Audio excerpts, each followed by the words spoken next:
کتابوں میں ان کا ذکر، ان کی نشانیاں واضح، آنے والا اس شان سے آ رہا ہے کہ زمانہ منتظر بیٹھا ہے ان کا۔ بحیرہ راہب، جس کا نام تو کچھ اور تھا لیکن بحیرہ کے نام سے معروف تھا، کہتے ہیں کہ اس نے مذہب کی کتابوں میں پڑھا تھا کہ نبی آخر الزمان جلوہ گر ہوں گے اور مکے سے شام کی طرف جائیں گے، تو وہ راستے کے اندر ایک جگہ کلی ڈال کر کچھ خدام کے ساتھ وہاں رکا ہوا تھا۔ مقصد کیا تھا کہ کبھی تو گزریں گے اور میں ان کے دیدار کی دولت سے فیض یاب ہو جاؤں گا۔ مذہب کی کتابوں میں ساری نشانیاں اس نے پڑھ رکھی تھیں۔ وظیفہ کیا کرتا ہے یہاں بیٹھ کے؟ صبح ہوتے ہی مکان کی چھت پہ چڑھ جاتا ہے، اپنی اس کٹیا کے اوپر چڑھ کر کے حجاز کی طرف آنے والے قافلوں کی راہیں تکتا ہے۔ قافلے گزر جاتے ہیں، شام کو پھر نیچے آ جاتا ہے، اگلے دن سویرے پھر یہی عمل شروع ہو جاتا ہے۔ شب ہجر کی سختیاں کوئی اس سے جا کے پوچھے، تیری راہ تکتے تکتے جسے صبح ہو گئی، مدتیں بیت گئی، ماہ و سال گزر گئے۔ ایک دن وہ اپنے مکان کی چھت پہ چڑھا ہی تھا تو ایک قافلہ دکھائی دیا۔ اس نے کیا منظر دیکھا کہ دائیں بائیں کے درخت سجدہ کناں ہیں۔ سمجھ گیا میرا مقصود آ گیا ہے، جس کے لیے انتظار کی گھاتیں تھیں، جس کے لیے منتظر رہا شب و روز، جس کے لیے راستے میں کلی ڈال کے بیٹھا ہوا تھا، وہ مقصود، وہ گوہر مراد آج نصیب ہونے والا ہے۔ تو جلدی سے نیچے اترتا ہے اور اپنے مصاحبوں سے کہتا ہے، جلدی جلدی اس قافلے والوں کا کھانا تیار کر دو۔ کہا کہ پہلے بھی قافلے گزرتے ہیں، یہاں رکتے بھی ہیں، آپ نے کسی کو پوچھا بھی نہیں۔ کہا بس آج کسی کی طفیل ان کو کھانا دیا جا رہا ہے۔ یہ قافلہ جب قریب پہنچا اور انہوں نے پڑاؤ کیا، اس کی کٹیا کے قریب بہت بڑا ایک درخت تھا، وہاں رک گئے۔ تو اس نے میسج بھیجا کہ آج دوپہر کا کھانا تمہارا میرے ساتھ ہوگا، آج تم میرے مہمان ہو۔ یہ بہت خوش ہوئے کہ ہم پہلے بھی گزرتے تھے، یہاں رکتے بھی تھے، اس نے کبھی پوچھا بھی نہیں تھا، آج خاص پذیرائی ہے۔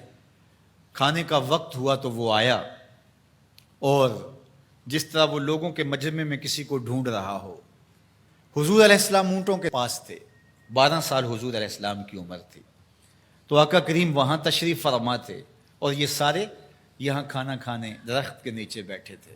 میرے والد گرامی، اللہ ان کی قبر پہ کروڑوں رحمتوں کا نزول فرمائے۔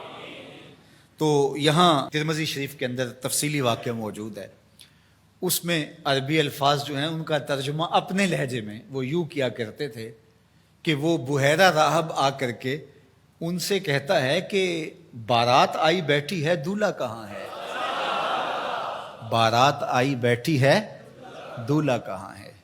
پھر حضور علیہ السلام جب تشریف فرما ہوئے تو اب وہ راہب آیا، فَأَخَذَ بِيَدِ رسول اللہ صلی اللہ علیہ وسلم۔ حضور کی عمر کتنی ہے؟ 12 سال، اور حضور کا اس نے ہاتھ پکڑ لیا۔ صحیح ترمذی روایت ہے۔ قال، اور اس نے کہا، ھذا سید العالمین، قافلے والوں سن لو، یہ تمام جہانوں کا سردار ہے۔ ھذا رسول رب العالمین، یہ تمام جہانوں کا رسول ہے۔ یبعثہ اللہ رحمت للعالمین، اور سن لو اللہ اس کو تمام جہانوں کے لیے رحمت بنا کے مبعوث فرمانے والا۔ اللہ اکبر۔ تو دھوم مچی ہوئی تھی حضور کے آنے سے قبل، پیغمبر راہیں بتا رہے تھے، نشانیاں بتا رہی تھیں۔ حضرت موسیٰ علیہ السلام پر جب الواح تورات کا نزول ہوا تو انہوں نے جب تورات پڑھی تو اللہ کی بارگاہ میں عرض گزار ہوئے، اللہم انی اجد فی الالواح امتا ہم المستجیبون المستجاب لہم فاجعلہم امتی، قال تلک امت احمد۔ کہا مالک، میں نے الواح تورات میں ایک امت کا تذکرہ پڑھا ہے جن کی دعائیں تو قبول فرمائے گا، جن کی دعائیں رد نہیں ہوں گی، وہ امت میری امت کر دے۔ کالا تل کا امت احمد صلی اللہ علیہ وسلم، فرمایا کہ یہ تو میرے پیارے احمد کی امت ہے۔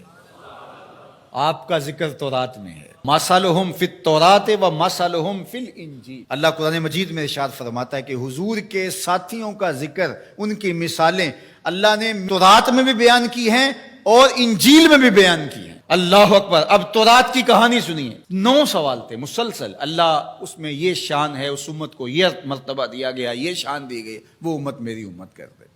جواب کیا آتا رہا؟ تل کا امت احمد، یہ تو میرے نبی محمد صلی اللہ علیہ وسلم کی امت ہے۔ تو جب 9 مرتبہ یہ سوال کر چکے تو پھر حضرت موسیٰ نے کیا عرض کی؟ اللہم اجعلنی من امت احمد، اللہ وہ امت میری امت نہیں بناتا، مجھے اس کی امت سے کر دے۔ چون بشانش نگاہ موسیٰ کرد، شدن از امتش تمنا کرد۔ جب حضرت موسیٰ نے ان کی شانیں دیکھی تو خود آرزو کی، مالک مجھے اس نبی کی امت سے کر دے۔ پیغمبروں نے آرزویں کی، 12 نبیوں کی آرزویں مختلف کتب میں موجود ہیں، جنہوں نے یہ تمنا، یہ آرزو کی۔ یار ہم نے کوئی آرزو تو نہیں کی تھی، ہم نے کوئی منتیں تو نہیں مانی تھی، ہم نے کوئی وظیفے تو نہیں پڑھے تھے، ہم کوئی دعائیں تو نہیں کرتے رہے کہ یا اللہ اس نبی کی امت سے کر دے۔ ہماری آنکھ کھلی، مقدر جاگا۔ ہمارے والد صاحب مسجد سے مولانا کو بلا لائے، اس نے کان میں آ کے کہا مبارک ہو تو حضور کا غلام بن کے آ رہا ہے، شاہوں سے ملا ہے نہ تونگر سے ملا ہے، اللہ کا عرفان اسی در سے ملا ہے۔ اوروں کو ملا ہے تو مقدر سے ملا ہے، مجھ کو تو مقدر بھی تیرے در سے ملا ہے۔ یہ میرے اور آپ کے بخت کے ہم حضور کی امتی۔ میرے والد گرامی جھوم کے پڑھا کرتے تھے، محمد جانے جانا ہے، پیغمبر ہو تو ایسا ہو۔